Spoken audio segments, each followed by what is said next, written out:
1984। तो आप सभी ने आज तक गूगल मैप के बारे में सुना होगा और आप सभी ने कभी काफ़ी बार यूज़ भी किया होगा गूगल मैप का, कहीं भी जाने के लिए, कहीं भी पहुंचने के लिए, अपनी मंजिल तक सही रास्ता दिखाने के लिए आप सभी ने गूगल मैप का इस्तेमाल ज़रूर से किया होगा। लेकिन क्या गूगल मैप किसी की जान भी ले सकता है? अब तक हमने सुना था गूगल मैप के रास्ते हम किसी के घर में घुस जाते हैं, किसी के नाली में घुस जाते हैं, ऐसा आप लोगों ने सुना होगा।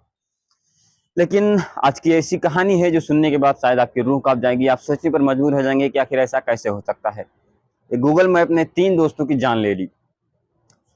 3 दोस्त जो है बिहार से निकलते हैं, दिल्ली के एक फंक्शन में जा रहे होते हैं। उसी दौरान एक पुल आता है, जिस पुल पर जो है वो रास्ता भटक जाते हैं। वहाँ पर गूगल मैप का इस्तेमाल करते हैं, गूगल मैप उन्हें रास्ता दिखाता है। लेकिन थोड़ी दूर बाद कुछ ऐसा होता है जिसकी किसी ने कल्पना भी नहीं की थी। दरअसल उत्तर प्रदेश में एक भदोही जो है गांव आता है। भदोही गांव के थोड़ा सा आगे बरेली आता है। भदोही और बरेली की सीमा पर एक पुल बना होता है जिसका नाम होता है रामगंगा। रामगंगा नदी के ऊपर एक पुल बनी होती है, जो कि उस पुल पर जब वो पहुंचते हैं तो रात का समय होता है, रात को करीब 12 से 1 बज रहा होगा। उसी दौरान गाड़ी काफी स्पीड से चल रही थी। गाड़ी स्पीड से चलने की वजह से जब आगे उस पुल पर पहुंचते हैं तो उन्हें आभास होता है कि शायद आगे पुल खत्म है, क्योंकि गूगल मैप रास्ता दिखा रहा था। इस वजह से वो बिल्कुल भी निश्चिंत थे कि आगे रास्ता क्लियर होगा, लेकिन क्लियर इतना था कि शायद उन्हें न पता था। आगे जब पहुंचते तो उन्हें आभास होता है कि शायद पुल आगे खत्म है। जब तक उन्हें आभास होता तब तक गाड़ी पुल से करीब 50 फीट नीचे गाड़ी जा चुकी थी। इस दौरान उन तीनों दोस्तों की मौत हो जाती है। मौत इस कदर होती है कि शायद आप सोच भी नहीं सकते। अब जब सुबह होता है तो वहीं के पास फरीदपुर थाने में जो है कुछ लोग इंफॉर्मेशन देते हैं, कहते हैं कि यहाँ पर कुछ ऐसी ऐसी गाड़ी है जो कि क्षतिग्रस्त हो गई है गिरकर। जब पुलिस पहुंचती है तो वहाँ पर उन लाशों को निकाला जाता है। उनकी आईडी से पता चलता है कि एक का नाम अमित है, दूसरे का नाम विवेक है, तीसरे का अब तक कोई पता नहीं, क्योंकि उसके पास कोई आईडी नहीं थी। बताया जाता है कि तीनों दोस्त जो है गार्ड की नौकरी करते हैं और अपनी दोस्त की शादी में दिल्ली जा रहे थे।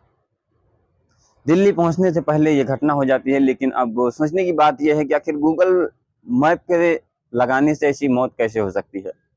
गूगल मैप को कहा जाता है कि हमेशा एक सही रास्ता दिखाता है, और सही रास्ता दिखाने के साथ साथ अगर एक रास्ता बंद हो या एक रास्ता भूल जाए तो वो तुरंत दूसरा रास्ता दिखाना शुरू कर देता है कि आखिर तुम ये रास्ता जा सकते हो। अब पुलिस जब सुबह पहुंचती है तो पोस्टमार्टम के लिए भेजती है जो है बाकी बहुत सारे लोगों को, वहाँ के ठेकेदारों को, वहाँ के इंजीनियरों को, यहाँ तक कि गूगल तक को भी वहाँ उन्होंने नहीं छोड़ा। उसको ऊपर भी एक्ट लगाया और कहा कि इसके ऊपर भी मुकदमा चला जाएगा, इसके ऊपर भी केस किया जाएगा।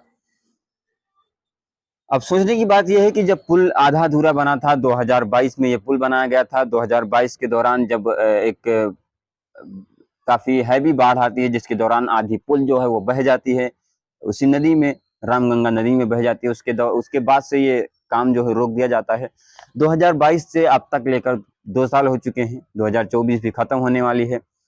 2 सालों तक ये पुल ऐसे ही पड़ा रहता है। उसके दौरान उस पर ना कोई बैरिकेडिंग की जाती है, ना कोई तारबंदी किया जाता है, ना कोई तार घेरा किया जाता है, कि आखिर ना कोई साइन बोर्ड लगाया जाता है कि ये पुल आधा अधूरा है, इस पर नहीं जाना है।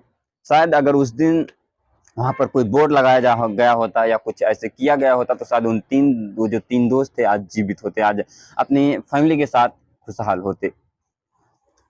ऐसे सैकड़ों बिहार में देखा जाता है, कभी पुल गिर जाते हैं, कभी कुछ होता है, कभी कुछ होता है। तो आखिर इसका जिम्मेदार कौन है? अब जिम्मेदार के तौर पर वहाँ के ठेकेदार, वहाँ के इंजीनियर, यहाँ तक कि गूगल के ऊपर भी गूगल मैप का जो वहाँ का ओनर होता है, जो कि गूगल मैप जो सेट करता है, उसके ऊपर भी कार्रवाई करने की जो है मांग की है। पुलिस ने कार्रवाई करने की जो है कोशिश की है। लेकिन अब कार्रवाई तो होगी, लेकिन इन 3 दोस्तों की जानें जो है वो वापस नहीं आ सकती। ऐसे सैकड़ों पुल होते हैं जो गिर जाते हैं, जो आधे अधूरे काम होते हैं, उस पर जो है लोग जाते हैं, उनकी मृत्यु हो जाती है। कहीं ना कहीं इस पर ध्यान देने की जरूरत है गवर्नमेंट को भी, क्योंकि ऐसे ये कोई एक मामला नहीं है, ऐसे सैकड़ों मामले हैं जो कि आते रहते हैं। तो यही थी आज की कहानी। बाकी सुनकर काफी दुखी हुआ, काफी लोगों ने जो है दुखी व्यक्त किया इस कहानी पर। आप भी अगर कहीं गूगल मैप पर जाते हैं तो इस बात का ध्यान रखिएगा कि हो सकता है कि गूगल मैप गलत भी बता रहा हो या आगे रास्ता खत्म भी हो सकता है। तो इस कहानी को सुनाने का मकसद किसी को हैरान करना या किसी को परेशान करना नहीं था, बल्कि लोगों के अंदर एक जागरूकता की कोशिश थी कि आप लोग भी सतर्क रहें, सावधान रहें।